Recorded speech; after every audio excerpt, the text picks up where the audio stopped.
By Jennifer Rubin. Jennifer Rubin, opinion writer reporting from a center-right perspective. Email bio. Follow opinion writer. September 18 at 9:15 a.m. The notion that the Senate should not slow down the confirmation process to investigate serious allegations against Judge Brett M.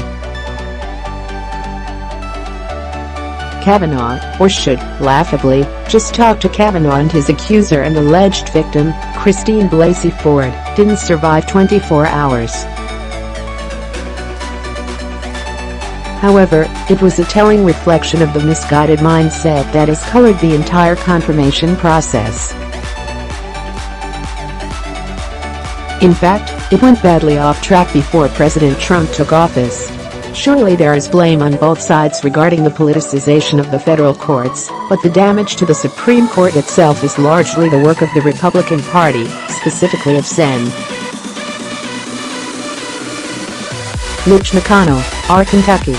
Republicans brag about their power play in denying Judge Merrick Garland a vote, and then doing away with the 60-vote cloture requirement.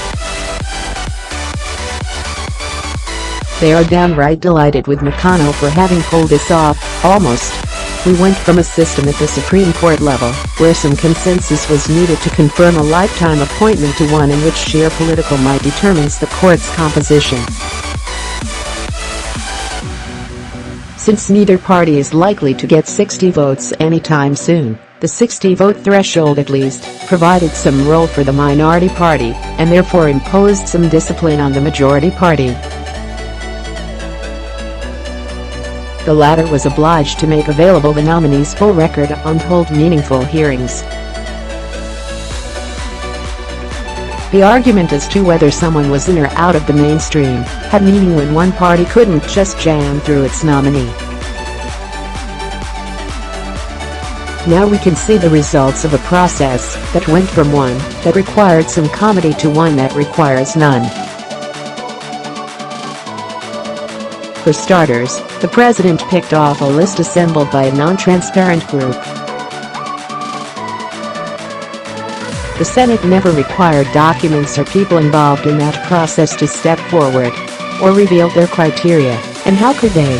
Republicans run a show, Democrats are powerless. Then Republicans decided they could release only a portion of Kavanaugh's voluminous records, and, worse, delegate the task of deciding what should be released to a Republican ally. When it became apparent that at least some of the documents had nothing to do with national security and therefore should have been released long ago, the Senate Judiciary Committee Republicans plunged forward. And again, who is going to stop them? The artificial deadline that makes it mandatory to get a final vote before the midterms is the most blatant form of power politics, made possible because Republicans need only 51 votes to confirm Kavanaugh.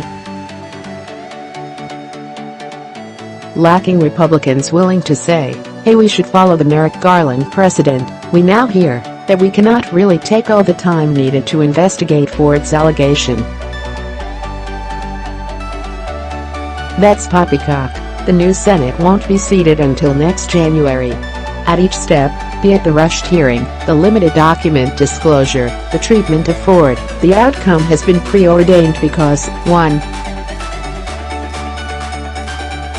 Republicans can do anything they please, and 2. No Republicans were willing to insist on a modicum of fairness. Perhaps Ford's emergence will shock Republicans out of their stupor. To their credit, Sens. Jeff Flake, R. Arizona, and Bob Corker, R. Tennessee, insisted she be heard. They were followed by other Republicans. Hey, just a few responsible Republicans can make a difference. Flake went so far Monday to say that, if you believe Ford, you must vote against